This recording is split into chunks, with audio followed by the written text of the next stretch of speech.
अस्सलामुअलैकुम viewers, welcome back to my channel doctor of medicine, जिसमें आज मैं आपको टेम्परामाइन सस्पेंशन या टेम्परामाइन सिरप के बारे में रिव्यू दूंगी।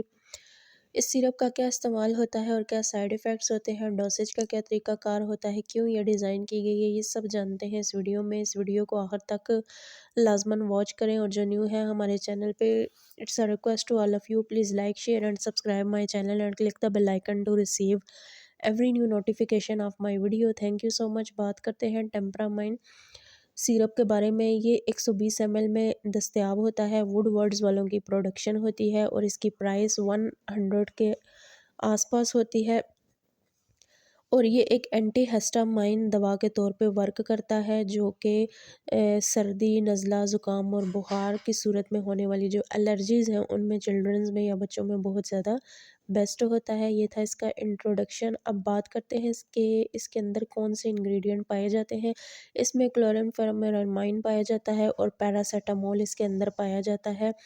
उसके अलावा अब हम बात करते हैं इसकी वर्किंग के बारे में और यूजेस के बारे में। टेम्परामाइन सिरप एक एंटी हिस्टामाइन मेडिसन है जो बच्चों में सर्दी, बुखार और एलर्जी के ट्रीटमेंट के लिए इस्तेमाल होती है। इसमें क्लोराम्फेनिरामाइन पाया जाता है जो कि एक एंटी हिस्टामाइन मेडिसन है, जो जिस्म में हिस्टामाइन के नाम से जानने वाले जितने भी असरात होते हैं इनको रोक के काम करती है। टेम्परामाइन शरबत की अलामात, एलर्जी की जो अलामात होती हैं, ये सिरप उसको कम करता है, जैसे कि बहती हुई नाक, नाक में से पानी आना, आँखों में से पानी आना, खाँसी, ख़ारिश वाली जल्द, नाक या गले में बहुत ज़्यादा इचिंग या ख़ारिश होनी, या ये शहतूत की खुबानी के जायके में अवेलेबल होती है।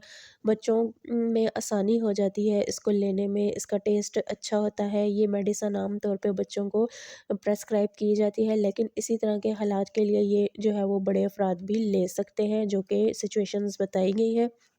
इसकी कॉमन जो सिचुएशन है जिसमें ये इस्तेमाल होती है, उसमें cold, fever, flu, allergy symptoms जितने भी होते हैं, यानी कि सर्दी के साथ अगर आपको बुखार होता है या नज़ला होता है, ज़ुकाम होता है, आंखों में से पानी आता है, नाक में से पानी आता है, चेस्ट इन्फेक्शन है या फीवर भी आपको साथ है, या बहुत ज़्यादा बच्चों में जो है वो जिस्मानी तौर पे पेन की कंडीशंस भी हैं फीवर के साथ, तो इन सारी कंडीशंस में आप इस सिरप का इस्तेमाल करवा सकते हैं।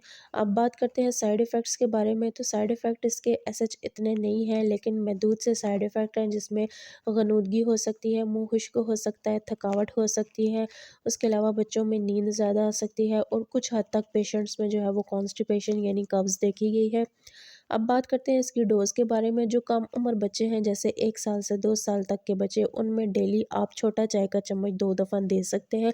जो उससे बड़े बच्चे हैं, उनमें आप थोड़ा ज़्यादा मतलब कि बड़ा चाय का चम्मच आप दिन में 2 दफ़ा दे सकते हैं। डोसेज को आपने ऐज के हिसाब से जो है वो बढ़ाना है, और जो 18 साल से ऊपर के जो अफराद हैं वो भी इसका इस्तेमाल कर सकते हैं। डिपेंड करता है बीमारी की नौइयत पे। अगर बीमारी की नौइयत ज़्यादा है तो आप जो है वो तीनों टाइम भी इस्तेमाल कर सकते हैं। अगर बीमारी की नौइयत कम है तो आप जो है वो 2 दफ़ा भी इसका इस्तेमाल कर सकते हैं। अब बात करते हैं कि कौन सी सिचुएशन में नहीं यूज़ करना चाहिए। अगर आप प्रेग्नेंट हैं या ब्रेस्ट फीड पे हैं, या आप बहुत ज़्यादा सेंसिटिव हैं, या ऑलरेडी किसी मर्ज़ में मुब्तला हैं, तो इन सूरत हाल में इसका इस्तेमाल करने से पहले आपने अपने फ़िज़िशियन से कंसल्ट कर लेना है। वीडियो पसंद आई हो तो चैनल को सब्सक्राइब करें। Thank you.